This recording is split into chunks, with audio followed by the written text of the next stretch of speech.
There. Where? Over there? Where? Hello. I am a history buffoon. How about you?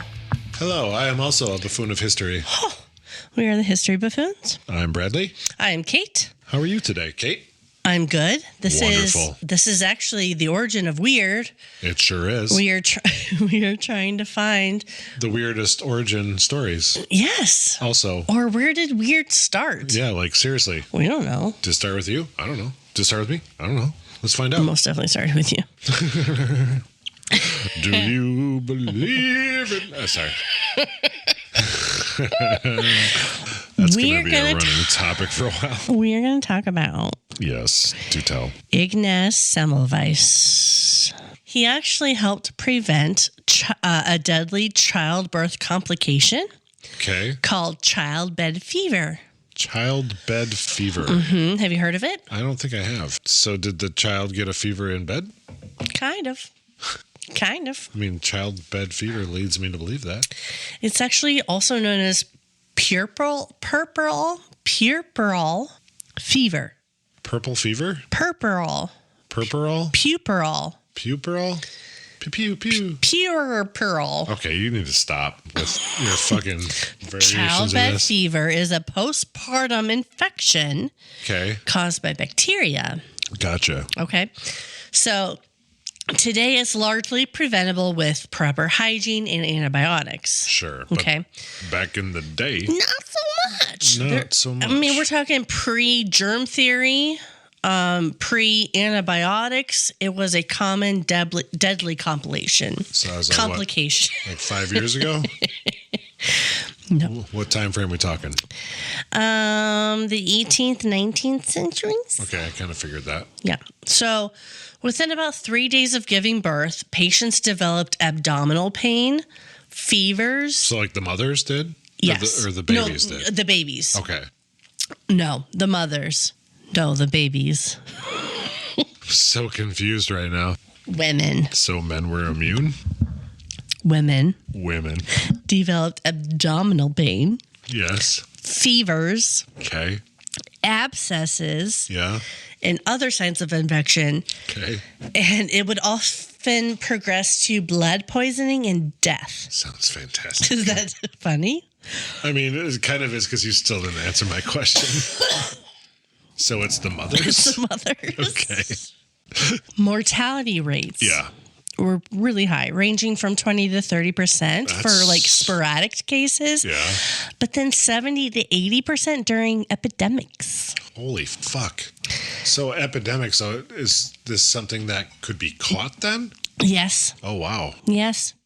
So many prominent women died from this, including Henry VIII's wife, Jane Seymour. I know of her. Yes. Yes. She died of childbed fever. Yeah, I did not realize that was her cause of death, to be honest. And it was a mystery before evidence-based medicine figured out what it was. Sure. But theories ranged from imbalances in bodily fluids to bad air. Bad air? Yes. Like you lived in... Never mind. Okay. Several factors contributed to the rise of childbed fever epidemics in the 18th and 19th centuries. Prior to the 18th century, male doctors rarely delivered babies unless complications came up. Because the women couldn't handle it?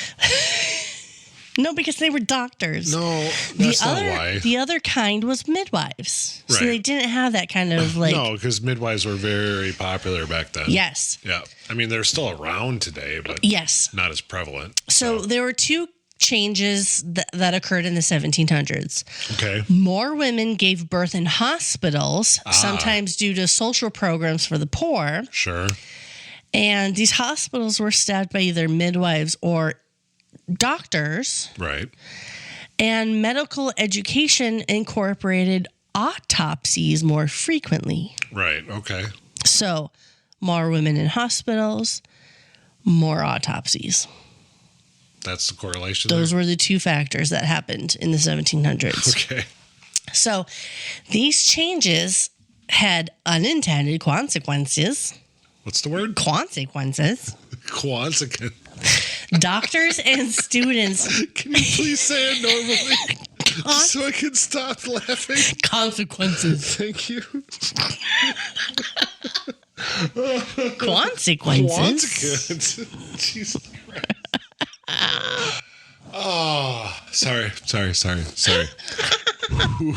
So doctors and students handled bodies of women who died from childbed fever, often with bare hands. I hope they handled them with dignity. And pathogens weren't understood at the time, so there was a lack of hygiene, and hand washing wasn't practiced yet. No. And surgical gloves. Cervical or surgical? Surgical gloves. Because that'd be weird if it was cervical gloves. Surgical gloves. There it is. Weren't invented yet. It wasn't invented in 1888. Nope, 1889. How were you a year off when you said that? I'm tipsy. So surgical gloves weren't invented until 1889. Or if you're actually proper, 1889. Okay. Okay, so the combination of factors led to like a dramatic increase in childbed fever. Okay. Particularly in hospitals. Right. Several hospitals experienced outbreaks. Hospitals weren't seen as safe places to give birth. Because there was a pretty big mortality rate there, right? Huge. Yeah, like you go to the hospital, you fucking died a lot of times. Yes. Which is just wild because you think you're going to someplace to help you. Yes. So some doctors recognize the link between autopsies and childbed fever. Right. Or patient-to-patient transmission. Right. And they did publish their theories and solutions. Okay. So in 1746, Alexander Gordon of Scotland suggested doctors could transmit the disease and recommended disinfectant measures. Isn't it funny? Because they probably in their heads thought, there's no way I can transmit that. I'm a doctor. Oh, doctors did believe that. Well, some did. I'm sure there's some that did. In 1829, Robert Collins of Dublin implemented chlorine fumigation and cleaning protocols, significantly reducing cases. Isn't that wild? And in 1843, Oliver Wendell Holmes Sr. of Boston presented a paper advocating for hand washing and separation of obstetric duties and autopsies. Autopsies! Did he puck the cod Harvard yard? He probably did. Oliver Wendell Holmes Sr. His paper offered okay, you can stop with that. Practical solutions to prevent childbed fever, but it was initially dismissed by the medical community. Some doctors ridiculed Holmes' when did we get to the South? When did we get to the South? I do declare that some doctors ridiculed Holmes' theories. Can I get an amen? Amen, attributing to high childbed fever. All right, stop. Okay. Oliver Wendell Holmes Sr. Jesus Christ. His paper offered practical solutions to prevent childbed fever. Okay. But it was initially dismissed by the medical community. Sure. Some doctors ridiculed Holmes's theories, attributing high childbed fever rates to just bad luck. Wow, ignorant fucks. That brings me to Ignaz Semmelweis. Ignaz Semmelweis. Okay. Edelweiss. Oh, sorry. Edelweiss? No. Semmelweis. Brouhaha. He was born on July 1st, 1818. That's a good year. He was the fifth out of 10. Semmelweis studied law first, but then became a doctor in Vienna because why not? Because, got nothing else to do. Unable to find work in internal medicine, he pursued obstetrics. And in 1846, Semmelweis joined the Vienna General Hospital as an assistant in the maternity clinic. Okay. The hospital had 2 clinics. Oh. First clinic was staffed by doctors and medical students who also performed autopsies. Okay. The second clinic staffed by midwives and their students. Okay. Okay. Semmelweis noticed a disturbing difference in childbed fever rates between the clinics. Can I guess? Yeah. The midwife and student one had less? Yes. Midwife clinic had 1 to 2% mortality rate, where the doctor's clinic had 5 to 10% mortality rate. That is quite significant. It is. I mean, that's literally that's 5 times more. Women in labor would plead to be admitted to the midwife's clinic or giving birth on the street rather than the doctor's clinic. Isn't that fucking wild? Yes. That's just... Semmelweis even noticed that the street births had lower mortality rates. See, that is just fucking amazing. Yes. Because you can't tell me those were cleanly. No. I mean, there was no godliness going on there. No, there wasn't. Wow. Okay. He was deeply disturbed Can you blame him? by this investigation. I don't blame him. Yeah. You don't say. He excluded overcrowding as a cause, since the second clinic was always more crowded. Sure, the midwife. Yeah. More people wanted to go there. He eliminated climate because the two clients were in close proximity to each other. Okay. He altered the position in which mothers gave birth. So instead of on their back, yep. on their knees, I mean...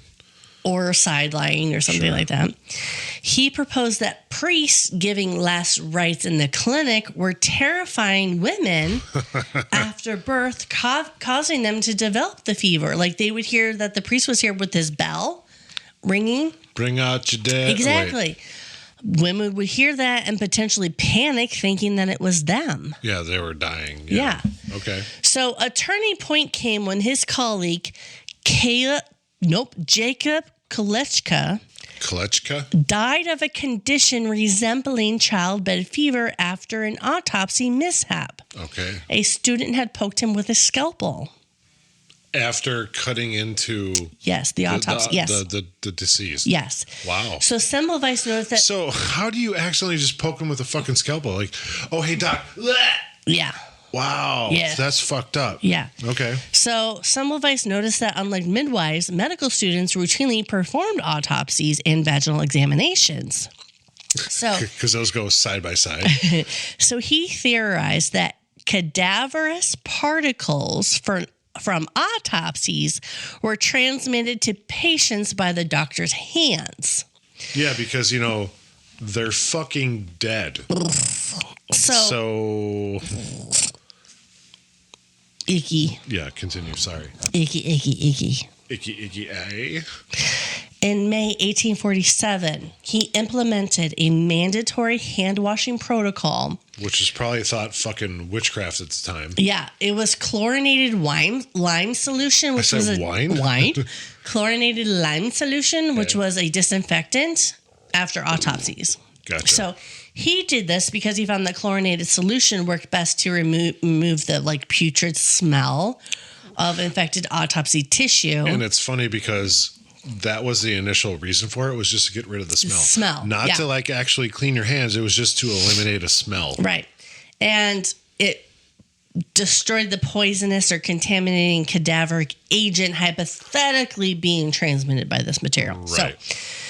But the impact was immediate. Childbed fever mortality in the doctor's clinic plummeted from 18.3% in April to 2.2% in June. I mean, that's literally 2 months. Yes. And it drops 16%? Yes. Is and what you by said? August, another 2 months later, 0 deaths for the first time since autopsies became routine. Weird, isn't it? Despite the success of hand washing, he couldn't fully explain why hand washing worked, leading to doubts of his theory. So he revised his theory, suggesting that cadaverous particles could come from any decaying matter, not just human bodies. Right. So most established doctors rejected his findings. They clung on to the miasma theory, which is disease caused by bad air. Those people are... I understand not enough information. Yeah. Fuck, they're dumb. Some doctors were offended at the suggestion that they should wash their hands. I know better. Like, you think I put my hands somewhere they shouldn't have been? I am a doctor. I'm a gentleman doctor. Yeah. Well, I do declare, sir. My hands are clean, sir. By all means, I believe you are wrong. But access to clean water wasn't always guaranteed, and hand washing took time. That is true. That is true.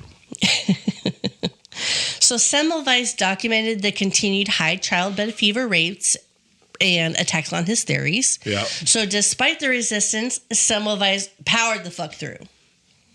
So in 1848, he mandated cleaning birthing instruments with chlorinated lime, further reducing mortality rates. Weird. With the constant rejection he faced, he became increasingly frustrated and combative. Well, because people kept going against what he was saying, even though the results were fucking proving them. So, cool. So, in 1849, he had like a 2-year contract with this hospital, and it ended. And the hospital offered him a position without a cadaver contract. Okay. And he felt sour about that. He left Vienna for Hungary in 1850 without a farewell. He's just like, I'm out. Adios. Au revoir. And in 1851, he became head of obstetrics at St. Rochus Hospital, which was an honorary position. And he achieved lower childbed fever rates. And for everyone who doesn't know what's obstetrics, yes, is baby delivery. Yeah. Yes. But he virtually eliminated the disease. Weird. I mean, seems coincidental. There's no way he could have been part of this. During 1851 to 1855, only 8 patients died from childbed fever out of 933 births. That's pretty good fucking odds. 8 in 4 years. I mean, that's 2 a year. Out of 933 births. So 933 births, 4 years. I mean, that's over 200 births a year, and you lost 2 per year. That's pretty fucking good. I mean, today, we'll probably lose that. Yeah. Honestly. From other complications, of course, not from what we're talking about, but still, that's pretty good fucking odds. So even though Semmelweis's hand-washing methods dramatically reduced these deaths, they weren't exactly a hit. Well, no, because people had to do an extra step. Yeah. And they're like, but sir, I'm a doctor. The leading doctor at the University of Pest in Budapest, his name is Edie Burley. He clung to the belief that childbed fever came from unclean bowels. Not unclean air? No, bowels. He upgraded his theory. His cure was harsh purges. Of the buttocks? Which you can imagine isn't exactly pleasant. No. So he had basically given him a colonoscopy? Enemas. That's the word I was looking for. Nasty, harsh, purging enemas. There's a really good Tool song called Enema. Anyways. Okay. So Burley finally kicked the bucket in 1854, and Semmelweis saw his chance to become a new professor. Ooh. Unfortunately, an old rival from Vienna named Karl Braun also applied. But Braun, despite not even speaking Hungarian, won the favor of the Hungarian doctors and got the job. However, Semmelweis was not going to give up easily. Something Weiss.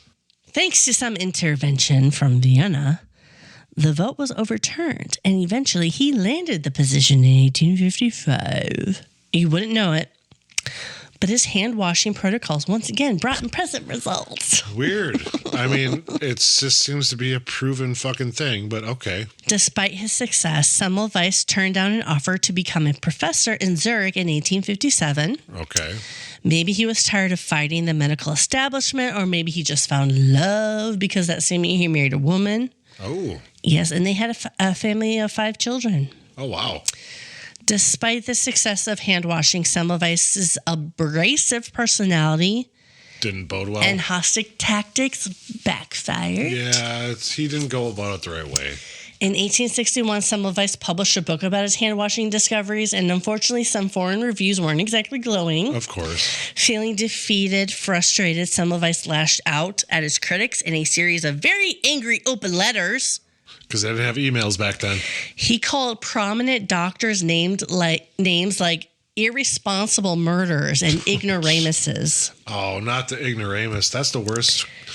That cuts you to the quick right there. And he challenged them to like a public debate, demanding they all convert to his theory. Okay. Around the same time, Semmelweis's behavior started to raise eyebrows. He became increasingly withdrawn from his family, spending more time away, sometimes with a prostitute, and his wife noticed changes in his personality. So is there any like speculation as to why? So it was suggested that he had early onset Alzheimer's. Oh. Yes. So there could have been something there, just not 100% exactly what it was. They also think it could have been syphilis. I was going to say that actually. Yeah. And some believe it was emotional burnout from years of stress of fighting for acceptance. I mean, I understand that, but it seems a little more than that. But okay. In 1865, Semmelweis's mental state deteriorated. Yep. A colleague tricked him into visiting a mental asylum under false pretenses. That's bullshit. And there, Semmelweis realized his situation and attempted to escape, but he was overpowered by guards, beaten and restrained in a dark cell. That seems really helpful. The only treatments offered were cold water dousing and powerful laxatives. 2 weeks later, Semmelweis died at the age of 47. Well, yeah. From a gangrenous wound likely caused by an infection during his struggle with the guards.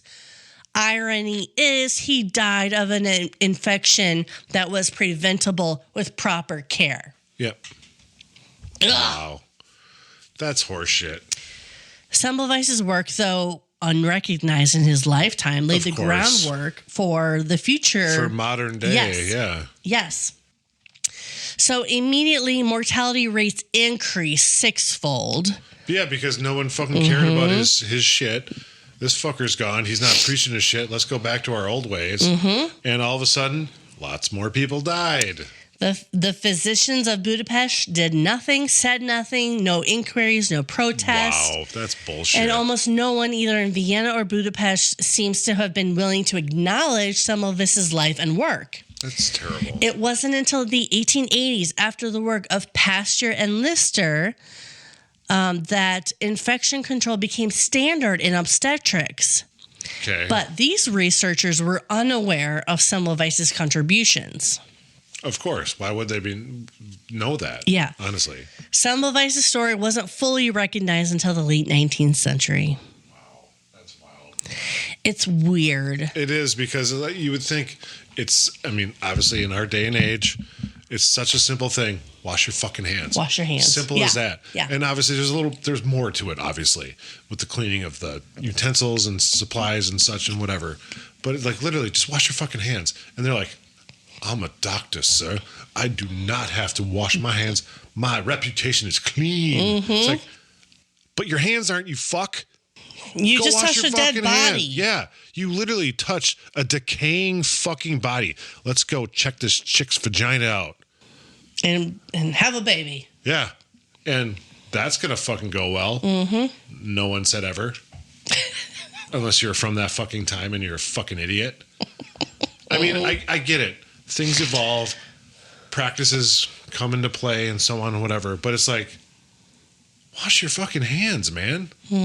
For the love of God. Well, that was Ignaz Semmelweis and his chlorinated lime He was a fucking pioneer. He was a pioneer. He really was, in the terms of cleanliness and, I'd have to say, godliness. Well, I suppose. All right, buffoons. That's it for today's episode. buckle up because we've got another historical adventure waiting for you next time. Feeling hungry for more buffoonery? Or maybe you have a burning question or a wild historical theory for us to explore? Hit us up on social media. We're History Buffoons Podcast on YouTube, X, Instagram, and Facebook. You can also email us at historybuffoonspodcast@gmail.com. We are Bradley and Kate. Music by Corey Akers. Follow us wherever you get your podcasts and turn those notifications on to stay in the loop.